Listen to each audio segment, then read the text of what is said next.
Pour savoir donc quelle gamme est utilisée dans cette chanson, que ne suis-je de la fougère, il faut que je me serve toujours la même chose. Je regarde la dernière note de mon morceau.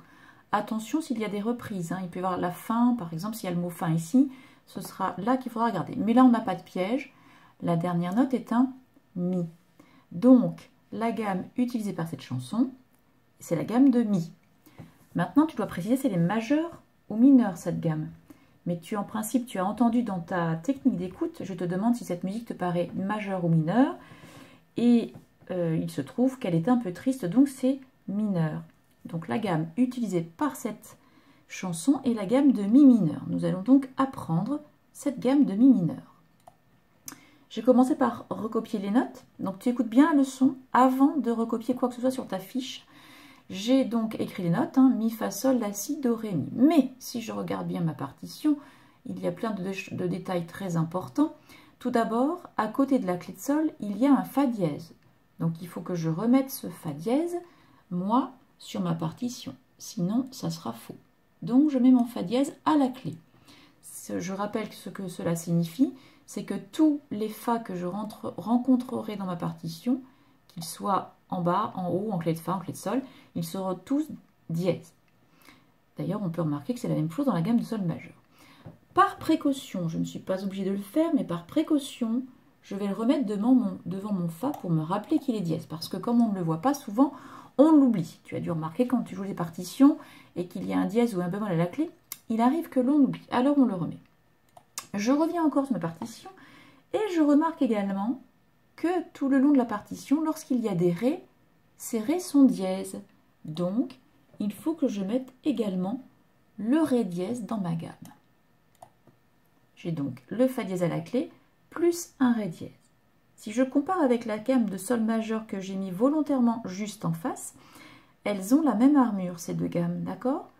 Tout comme si je remonte juste au-dessus, la gamme de Do majeur n'a rien à la clé, et sa voisine, la gamme de La mineur, n'a rien non plus. J'ai volontairement également écrit les notes bien au-dessus de mon schéma de la gamme de La mineur, car comme je l'ai déjà expliqué, ce modèle servira à toutes les gammes mineures. Donc, je dois avoir un demi-ton entre les notes numéro 2 et 3. Ici, ce sera Fa dièse Sol, je vais vérifier. Entre les deux dernières notes, toujours. Et ensuite, entre les notes numéro 5 et 6. Je vais donc vérifier. Alors, est-ce que Fa dièse Sol, c'est un demi-ton? Je te rappelle que tu dois savoir par cœur les demi-tons naturels, Mi, Fa, Si, Do. Je vais donc me servir de mes deux petites baguettes pour symboliser les distances entre les notes, demi-ton ou ton. Donc, à l'origine, Fa, Sol, quand il n'y a pas de dièse, ce n'est pas un demi-ton, puisque les demi-tons, c'est Mi, Fa et Si, Do. Donc, Fa est ici, Sol est ici, c'est un ton. Mais le Fa est dièse. Le dièse monte la note, donc il se trouve que le Fa s'est rapproché du Sol. Donc, Fa dièse Sol est bien un demi-ton. Ensuite, je dois avoir un demi-ton ici, entre Si et Do. Est-ce que Si, Do est un demi-ton naturel? Oui, Mi, Fa, Si, Do sont des demi-tons naturels. Donc, c'est bon. Et enfin, je dois en avoir un dernier ici, entre mes deux dernières notes. Donc, est-ce que Ré dièse Mi, c'est un demi-ton? Je vais d'abord mesurer Ré Mi. Ré Mi, en principe, c'est un ton.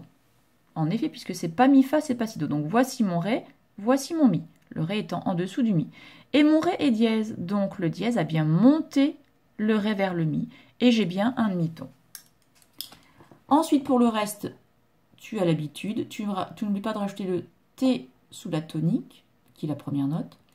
Le D sous la dominante, qui est la cinquième note. Et le S de sensible, qui est l'avant-dernière note, et qui correspond, tu le remarqueras, à l'altération que nous ajoutons à chaque fois à la fin de la gamme mineure. Tu penseras bien écrire le nom de tes gammes. Hein. Ici, gamme de La mineur, si ce n'est pas fait, et ici, gamme de Mi mineur.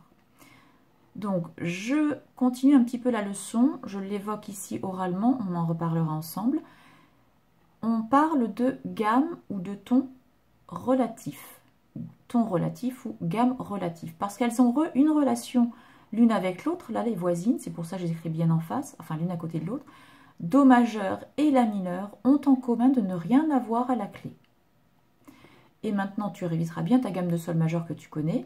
La gamme de Sol majeur et la gamme de Mi mineur ont en commun d'avoir toutes les deux un fa dièse à la clé.